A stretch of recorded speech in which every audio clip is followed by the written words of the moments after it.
They fined me $500 for tire tracks in the snow. I'd plowed their only mountain road for free for 7 years, saved the HOA $18,000, kept 73 families safe through Colorado winters that bury cars in minutes, never missed a storm, never asked for a dime. The HOA president, Vivienne, with her spotless white Lexus, handed me the fine and smiled. Maybe if you drove something more professional, Dalton, we wouldn't have this problem. I smiled back. You know what? You're absolutely right. Then I parked my plow and did exactly what she asked. 3 days later, Vivian learned a very expensive lesson about the difference between controlling people and needing them. But before I tell you what that lesson cost her, in dollars, in reputation, and in ways she never saw coming, tell me, what would you have done? Comment below. And where are you watching from? My name's Dalton Reeves, 52, third-generation heavy equipment operator, 30 years moving dirt and snow in the Colorado Rockies. My wife Marcy teaches 4th grade. Our 2 kids live out of state, Phoenix and Seattle, places where winter means a light jacket. 8 years ago, we bought into Ridgecrest HOA, 73 homes at 9,200 feet elevation in Pinewood Summit, a town most people have never heard of. The view's unbelievable. Elk in your backyard, stars so bright you can read by them. The trade-off? 1 road in, 1 road out. 2.3 miles of steep switchbacks, private property, no county maintenance. The HOA owns it, and when you're getting 340 inches of snow between November and April, maintenance means plowing, constantly. Our monthly dues were $450, steep, but that covered road maintenance, snow removal, insurance, reserves. The old board president was Bill Hendricks, retired firefighter. His philosophy: we take care of each other up here because nobody else will. I liked Bill. First winter, I watched the contracted plow company take 6 hours and charge $1,200 for a moderate storm. I owned the equipment, had the license and insurance, so I offered Bill a deal. I'd plow for free, early mornings before work, and the HOA could drop the contractor. Bill looked at me like I'd handed him a winning lottery ticket. For 7 years, that's what I did. 4:30 a.m., every storm, my F450 with the 10-foot blade clearing that road. The HOA saved $18,000. I never invoiced them, never asked for gas money. It was just what you do. Community meetings were boring in the best way. Burnt coffee that tasted like the pot hadn't been cleaned since 1997. Votes on adding gravel or trimming pine trees. Everybody got along. Then 14 months ago, Bill's wife got cancer. They moved to Grand Junction. Bill resigned. Vivian Ashford Crane moved in and ran for president. Vivian was 59, retired pharmaceutical sales from Connecticut. She'd moved to Colorado for the mountain lifestyle, but got furious every time the mountain actually inconvenienced her. Perfect blonde highlights, spotless white Lexus SUV, Patagonia vests that probably cost more than my truck. She won by 4 votes. Her pitch? Professionalize our community standards. I should have seen it coming. First meeting as president, she showed up with a binder. Tabs, color-coded sections. She quoted Robert's Rules of Order like a prosecuting attorney. The smell of her vanilla perfume cut through that stale coffee smell, and somehow made everything worse. We need to discuss liability exposure regarding unregulated volunteer services, she announced. I felt Marcy's hand squeeze mine. Vivian's faction, 3 transplants who'd moved in recently, nodded like she'd cured cancer. The old-timers like Rosa Burke and Trevor Kowalski just stared. Specifically, Vivian said, 1 manicured nail tapping the table. We have residents operating heavy machinery on HOA property without formal contracts or board oversight. She meant me. Didn't say my name. Didn't have to. Trevor spoke up. Dalton's been plowing 7 years. Licensed, insured, never a problem. Vivian smiled. It didn't reach her eyes. Capability isn't accountability. We need professionals. He is a professional, Rosa said, voice shaking. She was 78 and hated confrontation. Then he can bid for the contract like anyone else. Motion to implement a professional standards initiative requiring board approval for all service providers. One of her allies seconded it. Vote 4-3. 7 years of helping my neighbors just became unregulated. I walked out into the November cold. Gravel crunched under my boots. That sharp smell of incoming snow already in the air. A storm coming in 48 hours. Marcy came up beside me. She's going to be a problem. Yeah, I said. 2 weeks later, I got the letter. Formal HOA notice. Cease all unauthorized snow removal operations immediately. Still expected to pay full dues. No replacement contractor hired yet. Vivian was reviewing bids. The letter had her signature at the bottom, printed on HOA letterhead she'd designed herself. It included the new logo she'd commissioned, a pine tree inside a circle that looked like something from a luxury resort brochure. I read it twice, then set it on the kitchen counter. "What are you going to do?" Marcy asked. "Follow the rules," I said. "Exactly." January 4th. The kind of storm that makes you respect the mountains whether you want to or not. Started snowing around 11 p.m. By 4 a.m., when I'd normally be firing up the plow, 22 inches had already fallen. I stood at my kitchen window with coffee, watching flakes come down in the glow of my porch light, and did absolutely nothing. Marcy came up behind me. "You're really not going out?" "Nope.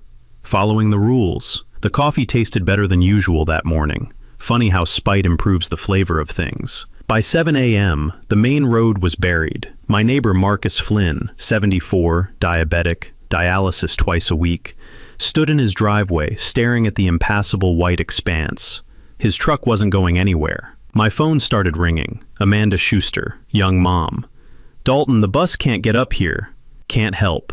HOA rules. Call Vivian." 14 calls by 9 a.m. Same answer every time. But watching Marcus standing there, breath fogging in the cold, looking defeated, that broke something in me. Old habits die hard. I fired up the plow and made one pass. 45 minutes, single lane cleared, road safe. I thought that would be the end of it. January 8th, certified letter, had to sign for it. The mail carrier, Joel, 20 years up here, gave me a look that said he knew exactly what was inside. I opened it at my kitchen table. Notice of violation and fine. Unauthorized equipment operation. Photographic evidence. Non-regulation track patterns. Fine, $500. Payment due within 14 days to avoid property lien. 3 printed photos attached. My plow tracks, different angles, time-stamped. Someone had been watching, documenting, waiting. Marcy read it over my shoulder. "They fined you $500 for helping people." Apparently, I set the letter down. The paper had that expensive weight to it, the kind Vivian would choose. Even her violations had production value. I called an emergency board meeting, my right as a homeowner, sent the email, CC'd everyone, and showed up January 11th with a folder full of documentation. Same community center, same burnt coffee smell mixing with Vivian's aggressive vanilla perfume, a combination that could probably strip paint. She sat at the head table with her 3 allies, flanking her like backup singers. I stood. "I'm contesting the $500 fine." Vivian didn't look up. "The fine is valid. Photographic evidence confirms the violation." I opened my folder. "Here's my commercial liability insurance, $2 million coverage, my Colorado contractor's license, 7 years of fuel receipts, $14,000 I've spent maintaining that road, maintenance logs proving safety. I'm requesting you either rescind this fine or reimburse me for services rendered." Trevor Kowalski leaned forward to look at my paperwork. Rosa Burke nodded. Vivian's smile was thin as paper. "Your vigilante snow removal was never requested, Mr. Reeves. The fine stands, and I'm pleased to announce we've hired Cascade Mountain Services, a professional contractor with a proper service agreement." Something in her voice, too pleased, too rehearsed, made my instincts twitch. "Can I see the contract?" "Vendor contracts are executive session only. Standard procedure. I'm entitled to review HOA expenditures. Submit a formal records request." She gathered her papers like a gavel coming down. "This meeting is adjourned." Walking out, I noticed a white van in the parking lot. Cascade Mountain Services in fresh vinyl lettering. I'd seen that van 3 times in the past week, parked in Vivian's driveway. I photographed the license plate. At home, I pulled up Google. Years ago, a buddy who ran a small construction company taught me a trick. When someone hires a contractor suspiciously fast, check the Colorado Secretary of State Business Registry. It's public record. Takes 2 minutes. You'd be amazed what people think they're hiding. Cascade Mountain Services, LLC. Owner, Derek Crane. Age 34. Business filed 8 months ago. Previous profession, pharmaceutical sales. Recent relocation from Connecticut. I clicked his LinkedIn photo. Same eyes as Vivian, same nose, same narrow chin that looked like it had never been punched, but probably should have been. You've got to be kidding me, I said out loud. Marcy looked over my shoulder. That's her nephew? That's her nephew. I sat back. She created this whole professional standards initiative to funnel HOA money to family. And find you to clear the way. I logged into my bank account and paid the $500. Immediate transfer. Marcy stared. Why? Because I don't want to lean on our house, and because I'm done fighting nice. The thing about being a third-generation equipment operator is you learn patience. You don't force a stuck engine. You don't rush a frozen hydraulic line. You wait for the right moment, then you apply pressure exactly where it counts. I sent an email to all 73 homeowners. Subject: important notification regarding snow removal. Body: effective immediately, I am ceasing all volunteer snow removal services for HOA common property. Per board directive, Cascade Mountain Services will handle all future operations. Thank you for 7 great years. Dalton Reeves. Hit send. Then I went to bed and slept like a baby. Outside, the wind was already picking up. Weather forecast said another storm in 2 weeks. A big one. I smiled in the dark. January 18th. National Weather Service issued a blizzard warning. 36 to 48 inches predicted over 3 days. The kind of storm that shuts down entire counties. I watched the forecast on my laptop while eating breakfast. Marcy glanced at the screen, then at me. You're not going to help. Nope. I took a bite of toast. Cascade Mountain Services has got this. She shook her head but didn't argue. January 19th, 6 p.m. Snow started falling. Big flakes at first, the kind that look pretty on Christmas cards. By midnight, it wasn't pretty anymore. The wind picked up, that howling sound that makes you grateful for insulated walls and a working furnace. By 10 a.m. on the 20th, 24 inches had already accumulated. I stood at my window watching the road disappear inch by inch. No plow sounds, no engine rumble, just wind and that peculiar silence that comes when snow swallows everything. 11 a.m. A white van appeared at the bottom of the road.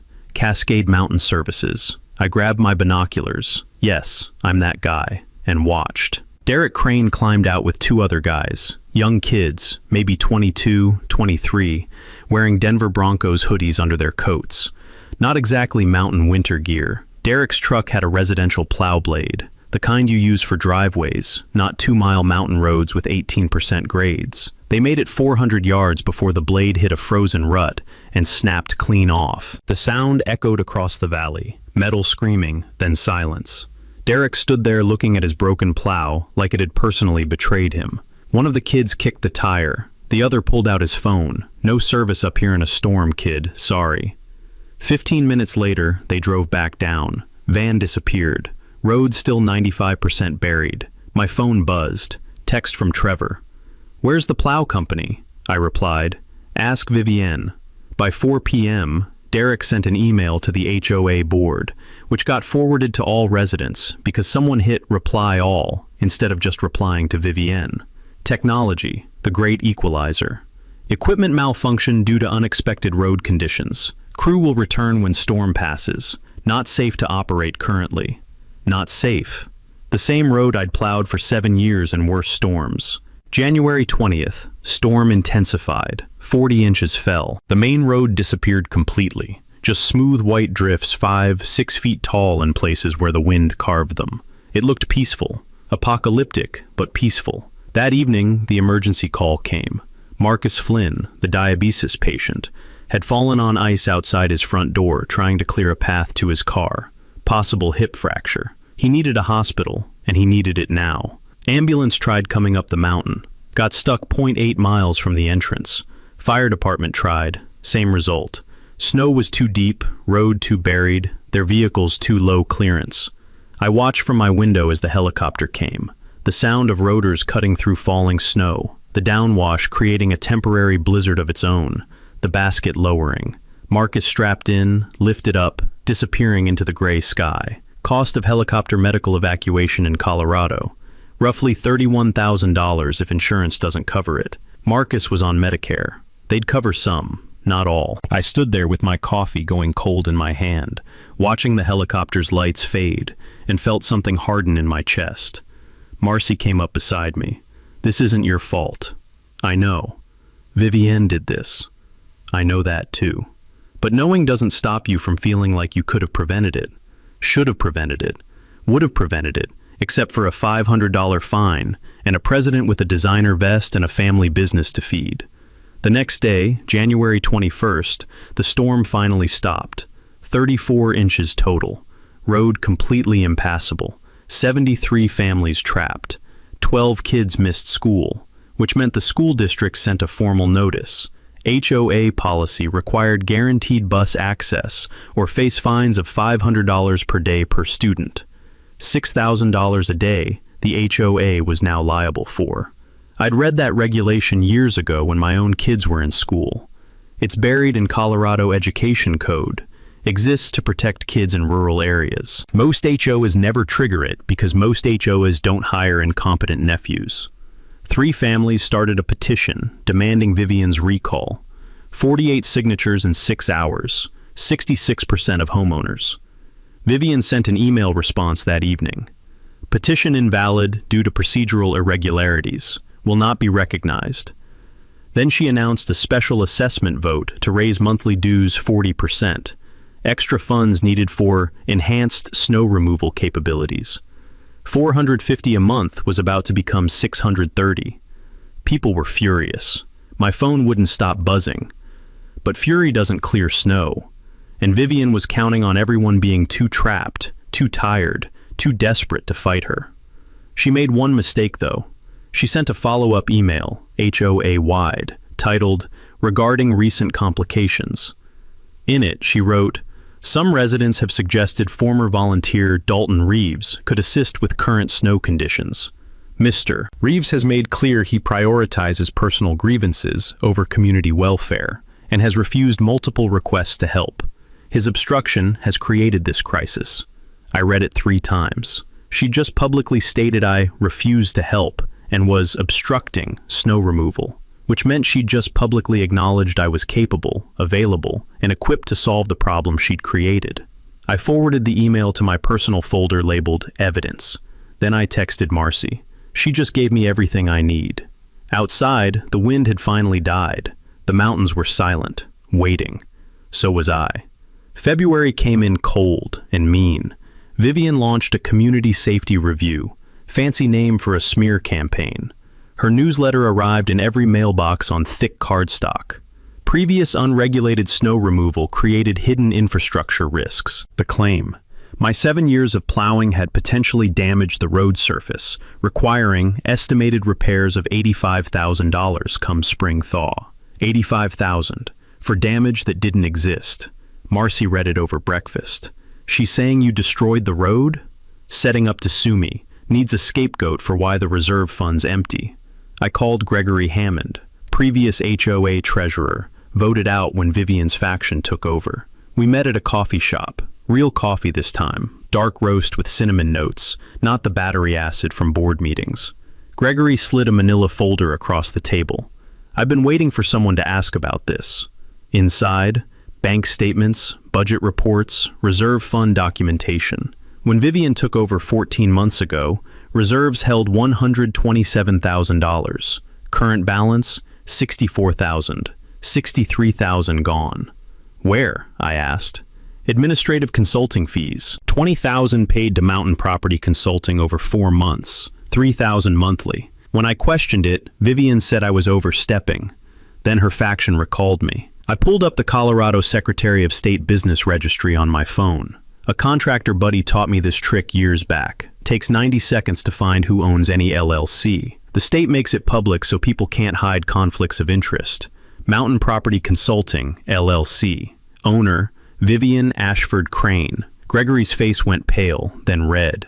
She's paying herself. $36,000 over a year, plus Derek's Cascade contract, $12,500 monthly. $87,500 annually. I showed him the contract I'd obtained through an open records request.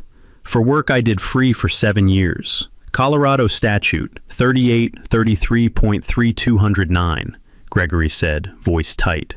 Board members must disclose financial interests. Failure means personal liability for all payments. Simple rule. Pay yourself without disclosure. You owe it all back. Every penny. Plus legal fees. Plus removal from the board. But exposing this now would just make her defensive. She'd lawyer up, claim oversight, stall for months. I needed the community to see corruption and consequences simultaneously. Don't tell anyone yet, I said. Gregory studied me. What are you planning? Waiting for the next storm. February 8th, certified letter from Vivian's attorney arrived. Legal demand. Sign a waiver accepting liability for road damage or face litigation seeking $85,000. Deadline, February 15th. I hired Bill Ortiz the next day. Former prosecutor, HOA specialist, 2,500 retainer. She's trying to scare you silent, Bill said, reading the demand. These claims are fabricated. No engineering report, no inspection, no evidence. Just a number from thin air. I showed him everything. Reserve discrepancies, Mountain Property Consulting, Derek's inflated contract. Bill whistled. Textbook self-dealing. But timing matters. Expose now. She claims administrative oversight. Wait until she's publicly committed to her lies. Let her dig deeper. Next meeting's March 15th. Perfect. Let her keep talking. Weather forecast showed another major storm building, March 18th through 20th. Predicted snowfall, 30 to 38 inches. I went home and performed full maintenance on my plow truck. Changed oil, checked hydraulics, sharpened the blade, filled the tank. The smell of diesel and grease and cold metal. Familiar, comforting, purposeful. February 10th, 2 a.m. A sound woke me. Outside my window, a figure in dark clothing near my plow truck, moving fast, then running. I pulled on boots, grabbed a flashlight, went outside. 2 tires slashed. Clean cuts, deep, deliberate. I called police. Deputy Martinez arrived, took photos, filed a report. Security cameras? Doorbell, motion activated. The footage showed a bundled figure, face covered. But that walk, purposeful stride, shoulders hunched, looked familiar. Couldn't prove it was Vivian, but I knew. The way you know your own shadow. I had spare tires. 30 years in mountains teaches you to keep backups. Truck repaired by noon. But I kept the slashed tires, the police report. The video footage backed up 3 places. Evidence becomes useful when you least expect it. The weather forecast updated that evening. March storm upgraded. 38 inches possible. High winds. Extended duration. I checked my plow one more time. Everything perfect. Ready. Then I waited. Outside, the mountains stood silent under clear February sky. Vivian had made her moves. Smear campaign. Lawsuit threat. Sabotage. Now it was winter's turn. And after winter, mine. March 2nd. The state HOA office finally forced Vivian's hand. After my formal open records request and Bill Ortiz's pointed follow-up threatening legal action, the HOA had 30 days to comply. Vivian stalled 29. On day 30, a box arrived. 347 pages of financial documents, contracts, meeting minutes, printed single-sided on premium paper. Probably cost $200 just in printing. Vivian's final petty move. Marcy and I spread everything across our kitchen table that evening. She'd been a bookkeeper before teaching, had an eye for numbers.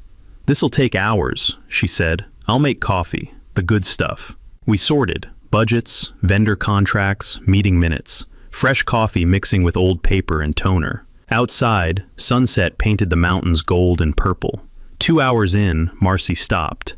"Dalton, page 178, the Cascade contract, full version, monthly retainer, $12,500. October through April, $87,500 total. But that wasn't what made her hand shake. Plus equipment costs, overtime, and emergency surcharges, she read. Billed separately at contractor's discretion. I pulled actual invoices. October, $12,500 base, plus $3,000, equipment maintenance. November, $12,500 base, plus $4,800, emergency overtime.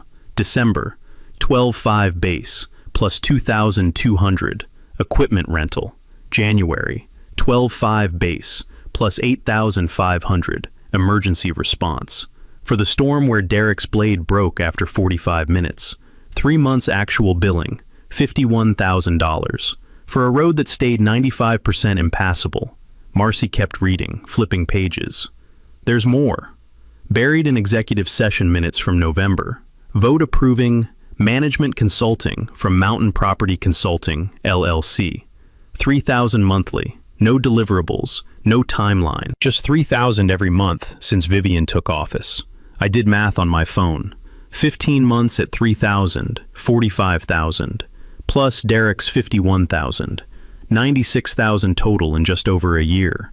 Previous year when I plowed free, $8,200 total costs. Salt, gravel, insurance. She's stolen almost $90,000, Marcy said quietly. When Marcy got quiet, she was furious. I kept digging. Found Cascade's certificate of insurance. Coverage, $500,000. Colorado requirement for commercial snow removal, $1 million minimum. Then I saw the exclusions, highlighted yellow. Policy does not cover operations on grades exceeding 15%. Our road averaged 18%. Steepest sections hit 22. Derek's insurance didn't cover the work he was contracted for. If he damaged anything, hurt anyone, Cascade wasn't covered. The HOA was liable. Every homeowner personally liable. Vivian had hired her underinsured nephew, paid him with community money, and exposed 73 families to unlimited legal risk. We've got her, Marcy said. Not yet. We've got evidence. But evidence doesn't matter if nobody sees it at the right moment. What's the right moment? I looked outside. Weather forecast still showed the storm for March 18th, 6 days away. When she's begging me to save her again. When everyone's watching. When she can't spin it. Marcy nodded slowly. You're letting the storm hit. I'm letting her make the same mistake twice. Then I'm making sure she pays for both. I gathered key documents, contract, invoices, insurance certificate, MPC payments, put them in a folder labeled evidence. One more piece of the puzzle fell into place when I cross-referenced the insurance certificate date with Derek's business filing. His LLC was created 8 months ago. His insurance policy, issued 7 months ago, 1 month after Vivian became HOA president. She'd planned this from the beginning, the whole thing. Remove me, install Derek, funnel money to family. Outside, wind picked up. Mountains knew something was coming. So did I. The next 5 days, I became a different kind of operator. Not the kind who moves snow, the kind who moves people. March 3rd, I started making calls. First, Rosa Burke, home from the hospital, hip healing, walker by her door. I brought coffee from the good place in town. Rosa, I need help organizing something. Community information session, not official HOA. Vivian can't control it. I want to show people what's happening with their money. She smiled, the smile that meant someone was about to learn a hard lesson. I'll make calls. We'll fill the room. Next, Trevor Kowalski. Met him at his workshop, smell of sawdust and wood stain thick enough to taste. I need the old-timers organized, I said. Trevor set down his sandpaper. We're already organized. Been waiting for you to make a move. March 10th, Town Hall in Pine Ridge. We'll be there. 3rd, Amanda Schuster, young mom, PR professional. Met at a coffee shop, her laptop already open. I need media coverage, local news, maybe Denver. Her eyes lit up. What's the angle? Corrupt HOA president embezzles funds while elderly residents get airlifted during storms she created. Jesus. Her fingers flew across keys. I know someone at Summit County Sentinel, and my old roommate at Channel 7 Denver. They love mountain drama. Get them on standby for the March 18th storm. This is going to be good. This is going to be perfect. March 10th, 7 p.m., Pine Ridge Town Hall. $200 to rent. 52 residents showed. 71% of the community. Rooms smelled like wet coats and mediocre coffee. I'd prepared a presentation. Simple facts on a screen. Slide 1. Reserve fund. $127,000, dropping to $64,000 in 14 months. Murmurs started. Slide 2. Mountain Property Consulting payments. $3,000 monthly. Owner. Vivian Ashford Crane. Murmurs louder. Slide 3. Cascade contract. $12,500 monthly plus surcharges. 3 months actual. $51,000. Owner. Derek Crane, nephew. Someone yelled, "You've got to be kidding." Slide 4. Insurance gap, 500,000 coverage. State requirement, 1 million. Exclusions, grades over 15%. Our road, 18 to 22%. Dead silence. Then everyone talking at once. I let them. Let the anger build. 5 minutes later, I held up a hand. Colorado Statute 3833.3209. Board members must disclose financial interests in vendors. Failure means personal liability for every dollar paid. Here's the trick about auditing your own HOA. It's easier than people think. Request the reserve study, compare budgeted versus actual expenses, check vendor contracts for related parties, then cross-reference board member names with the Secretary of State Business Registry. Takes 2 hours, costs nothing. That's how we caught her. Trevor stood. Vivian owes us that money back? Every cent, 96,000 total, plus legal fees. Rosa raised her hand. What do we do? 2 things. Formal recall petition, needs 67%. We've got that here. Second, document everything at the next storm. Make it public, undeniable. Amanda raised her phone. Channel 7's on standby. Perfect. Here's what happens. March 18th, storm buries us. Derek doesn't show. Vivian panics, calls me begging. I get it in writing. I plow while cameras roll. We hand reporters this evidence file. Don Kowalski stood. Why wait? Expose her now.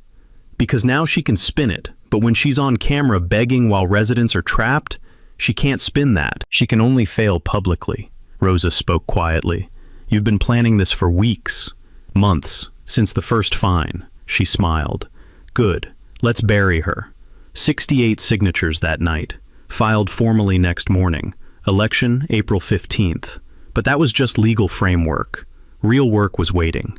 March 11th through 17th I prepared. Serviced the plow completely. Every fluid, bolt, hydraulic line. Garage smelled like diesel and purpose. Tested backup generator. Charged camera batteries. Set up recording angles. Bill Ortiz prepared documents. Cease and desist. Civil suit paperwork. Demand letter for restitution. Amanda confirmed media. Sentinel reporter plus Channel 7 crew. Staging in town. Marcy asked one question. What if she doesn't call? She will. No choice. Derek won't show, family's trapped. She'll call. And if not, then the community stays buried until they force her out. Either way, she loses. March 17th, evening. Forecast updated. Storm arriving 18th, 6 p.m. 34 to 38 inches. Duration, 36 to 48 hours.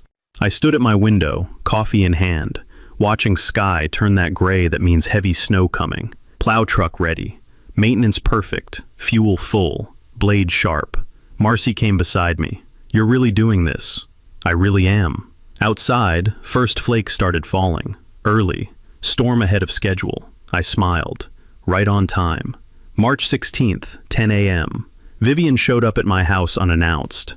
I saw her white Lexus pull into my driveway through the kitchen window. She sat there for a full minute before getting out, like she was gathering courage, or rehearsing lines. I opened the door before she could knock. Vivian. Dalton, may I come in? No. I stepped onto the porch, closed the door behind me. The morning air was cold, that pre-storm chill that settles into your bones. What do you want? She pulled an envelope from her purse. Not a regular envelope, the expensive kind with the HOA logo embossed on it. I want to resolve our differences. Our differences. I didn't take the envelope. The board has authorized me to offer a settlement. $15,000. We'll rescind all fines, you sign a release of claims, and we all move forward. $15,000 to keep quiet about you stealing 96. Her smile tightened. That's a serious accusation, Dalton. It's a factual statement, Vivian. Mountain Property Consulting ring a bell? Your nephew's massively overpriced contract. The insurance gaps you've exposed this community to. I don't know what you think you found. I didn't think. I know. I have 347 pages of HOA financial records, your own documents. The color drained from her face, just slightly. She recovered fast, though, held out the envelope again. This offer expires Friday. I suggest you take it seriously. I'm recording this conversation, I said. Not a lie. My doorbell camera was running. Had been since she pulled up. Colorado's a one-party consent state, which means I don't need your permission. So let me be very clear. I'm not signing anything. I'm not taking your money. And I'm not going away. She stood there holding that envelope, the wind picking up around us, blowing her perfectly highlighted hair across her face.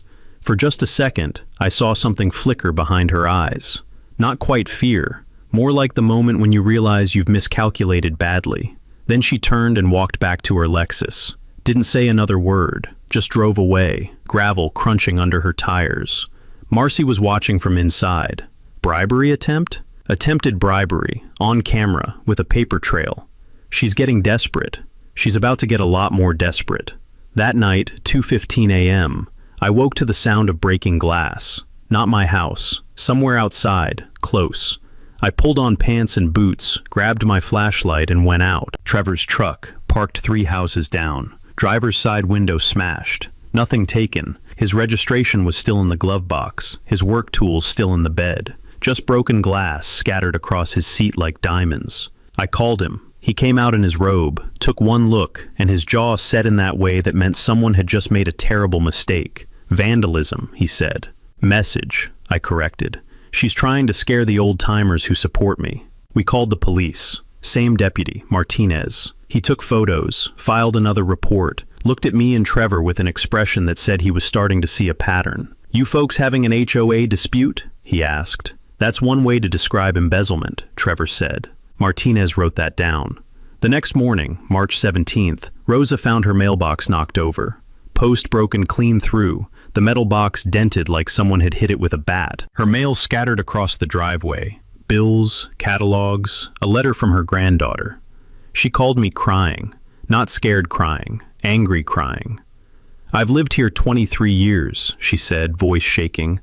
Never had a problem until that woman showed up. I helped her pick up the mail, set the mailbox upright temporarily. One more day, Rosa. Just one more day and this ends. You promise? I promise. That afternoon, Amanda got an email, sent from an anonymous Gmail account, subject line, defamation consequences. The body was simple. Spreading false accusations about HOA leadership constitutes defamation. Legal action will be pursued against all parties engaged in this harassment campaign. Amanda forwarded it to me. She's trying to scare me off the media coverage. Is it working? Hell no. Channel 7's crew is already in position. Sentinel reporters champing at the bit. This just makes the story better. Corrupt official threatens whistleblowers. By evening, the storm was 12 hours out. Weather Service had upgraded it.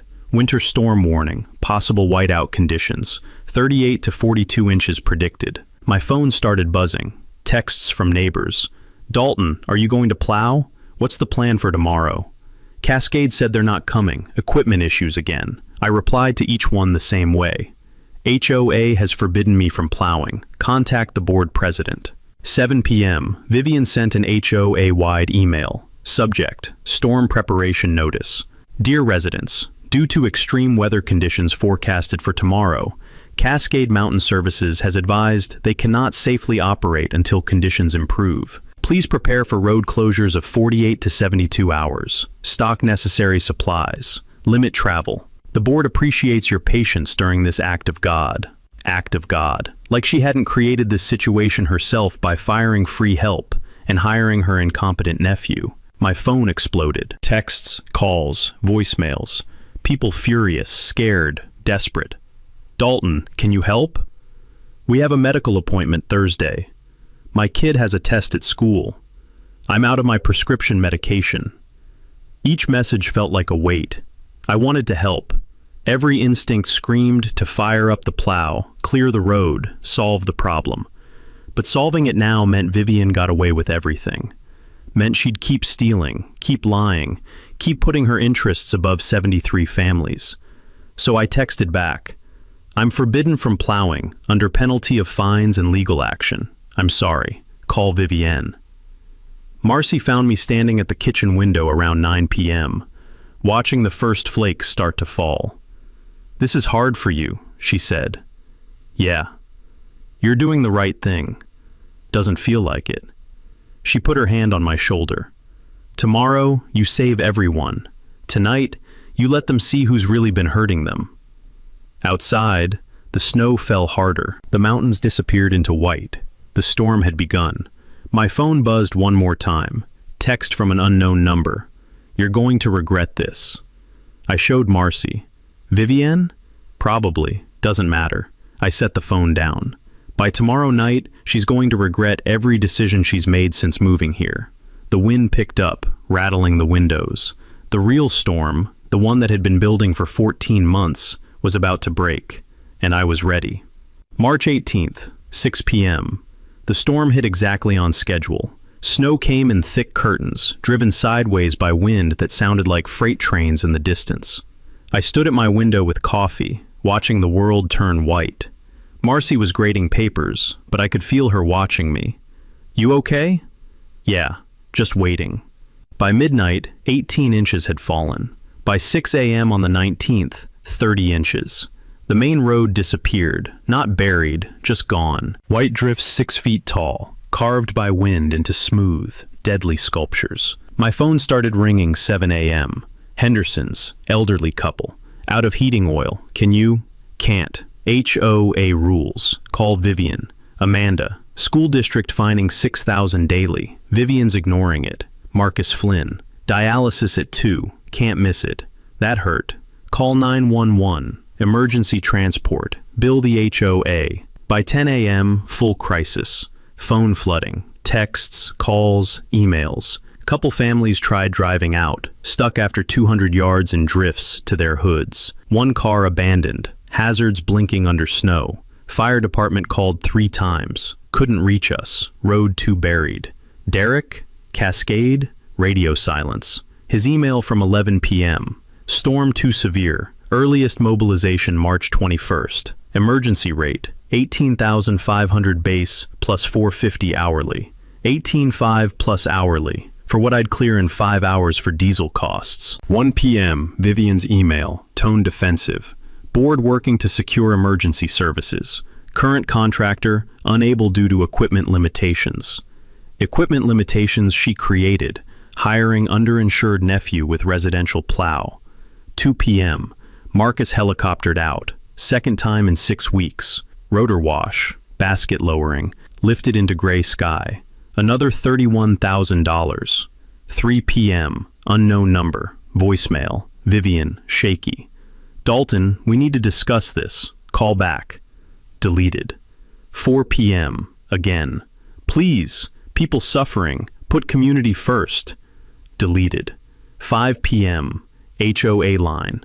I answered. "Dalton, what do you want, Vivian?" "I need you to plow the road." Silence. Let it stretch. Let her hear wind and breathing. "Did you hear me? You need unauthorized snow removal operations. Same ones you fined me $500 for. Threatened to sue over. Those operations? This is different." "How?" "It's an emergency. Same emergency every winter. Same one I prevented 7 years. Free." Her voice cracked.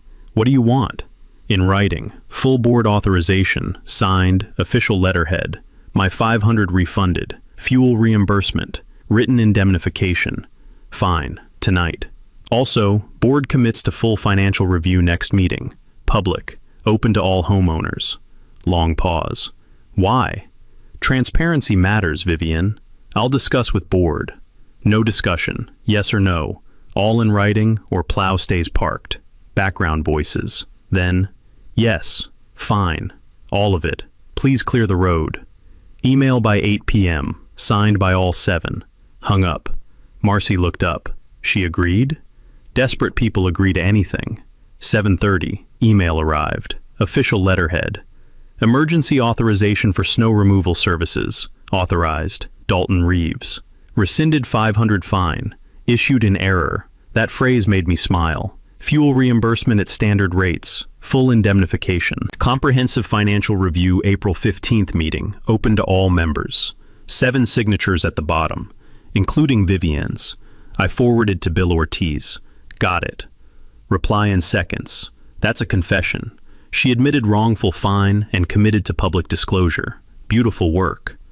To Amanda. Storm clearance tomorrow, 6 a.m. Tell your media friends. Channel 7 crew staging 5 a.m. This is going to be perfect. To Gregory, Trevor, Rosa, 40 others I'd been coordinating with. Tomorrow morning, be ready. Went to garage. Final checks on plow truck. Filled tank completely. Premium diesel, not cheap stuff. Tested hydraulics one last time. Blade gleamed under lights, sharp and ready. The smell of cold metal and diesel, and 7 years of vindication filled the space. Marcy came out, leaned on workbench. You've been waiting for this moment for months. 14 months, since she took office. How does it feel? I looked at my truck, the plow blade, the evidence folder on my workbench, 347 pages of Vivian's self-dealing, printed, organized, ready to present. Feels like justice, I said. Finally.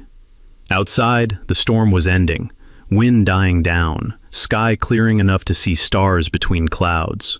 Perfect plowing weather coming, perfect reckoning weather. I set my alarm for 4:30 a.m. and went to bed. Slept like a baby.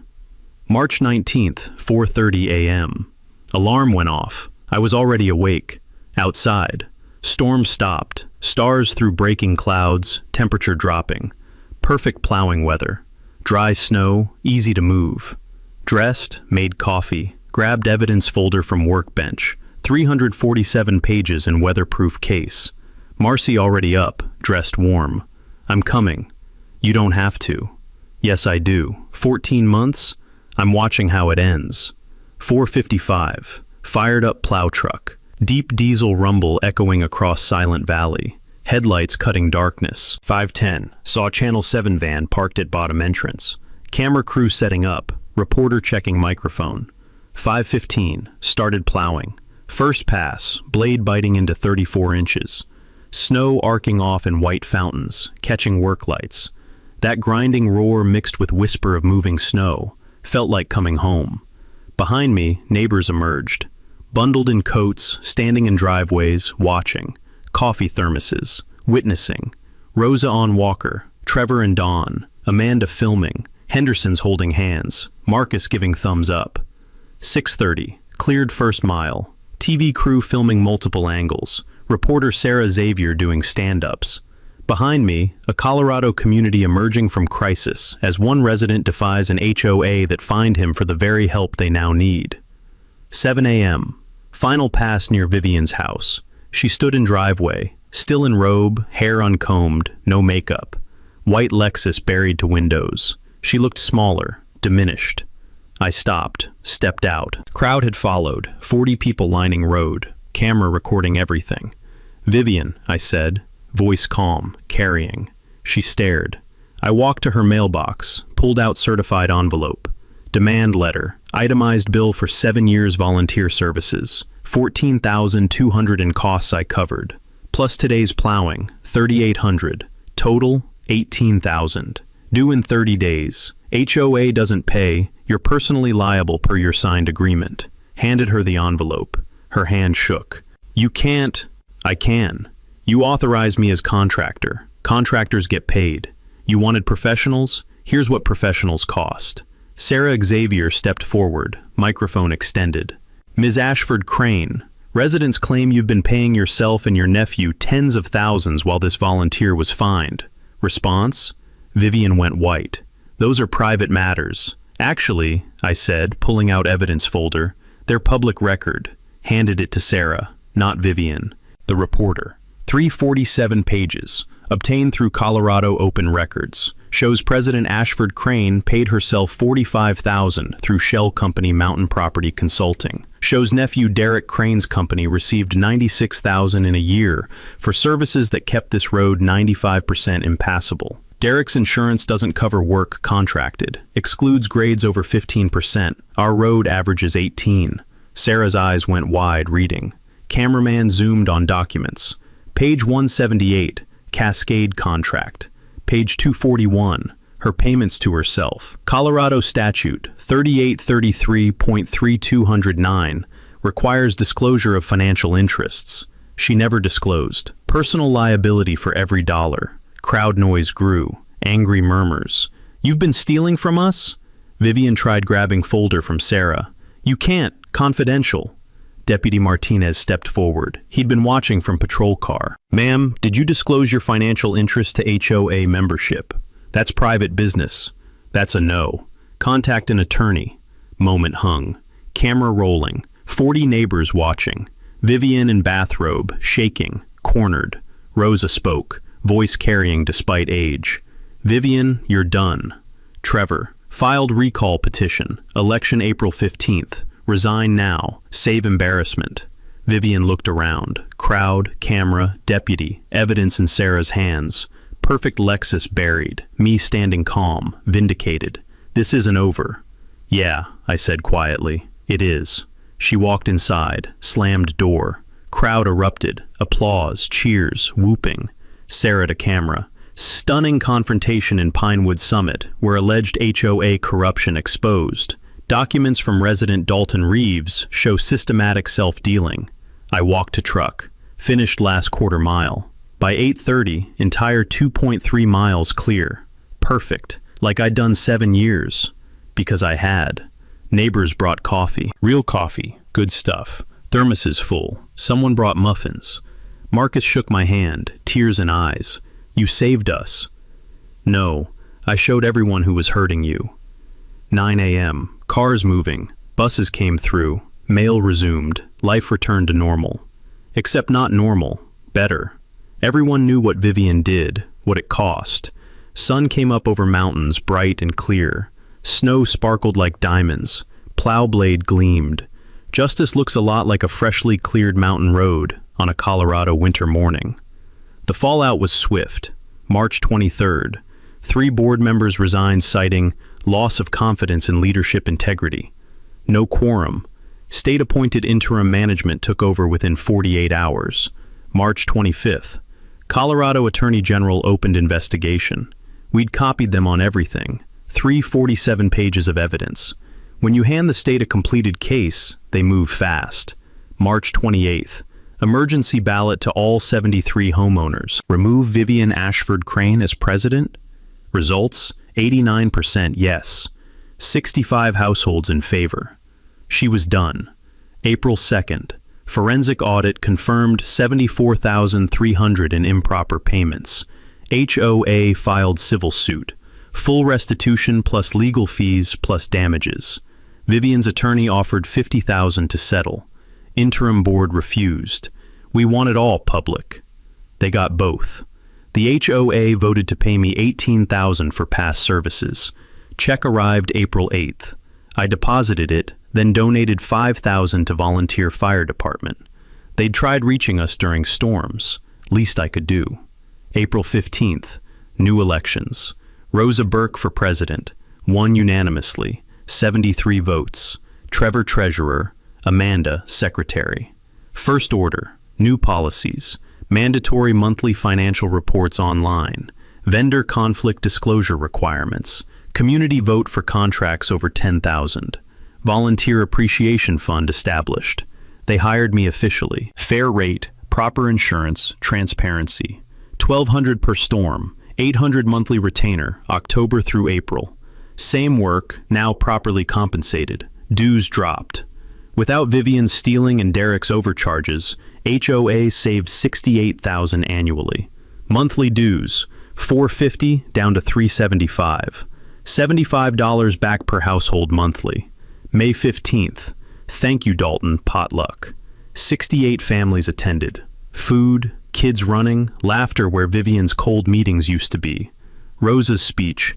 This man saved our community twice. First by clearing roads 7 years. Second by showing us truth. To Dalton. Everyone raised glasses. Coffee, mostly. It felt good.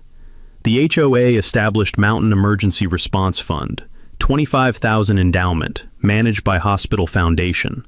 Covers helicopter evacuations for underinsured residents. Named for Marcus Flynn.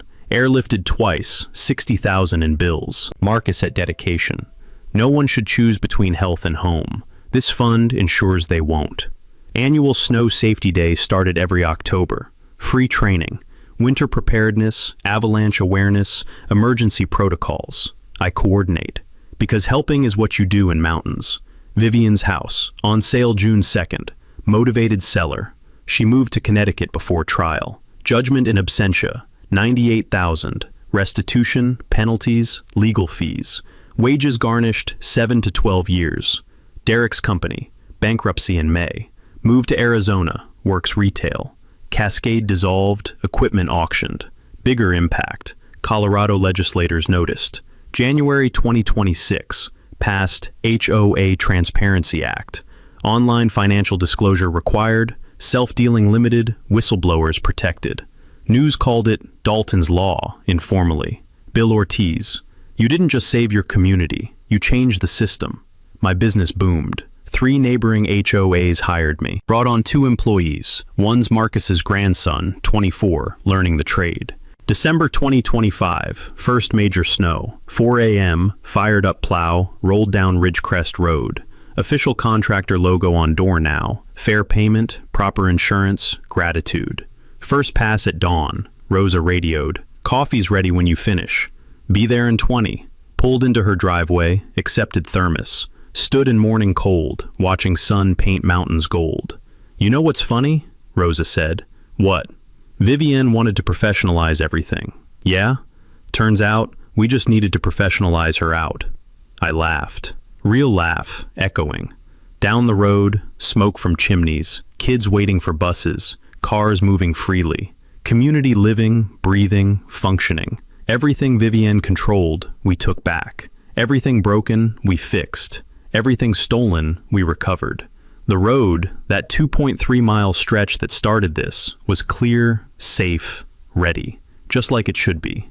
I drove home. Marcy making breakfast, coffee and bacon smell through warm house. How'd it go? Perfect. Everything's perfect. First time in 14 months. I meant it. Roman visited his grandfather last week. The 78-year-old still using that oxygen concentrator, still sitting in his favorite chair, reading the morning paper. But now the sound of that machine is no longer a noise violation. It's the sound of life protected by federal law. Karen's apartment refusal to pay the $47,000 judgment from her previous lawsuit ended up bankrupting her. But the interesting part of the story isn't the money. It's how one electrician who understood the easement law in 1987, the one that Karen didn't even knew existed in the deed she was trying to control, changed everything. He didn't need to do anything dramatic. He only needed to understood that knowing the law trumps local authority every time. That 53-feet power generator truck, it was just symbolism. The real power comes from knowledge. Do you know if your HOA has the power to cut your electricity? Do you read the original deed to your house? Or are you just like most of us, assuming those $47 carries absolute authority? Hit the like button if you believe that nobody has the right to cut the electricity to a veteran's oxygen machine. And subscribe if you want more stories of normal people fighting back against petty power. Send this story to somebody who's being bullied by an HOA in their neighborhood. The smallest amount of power is most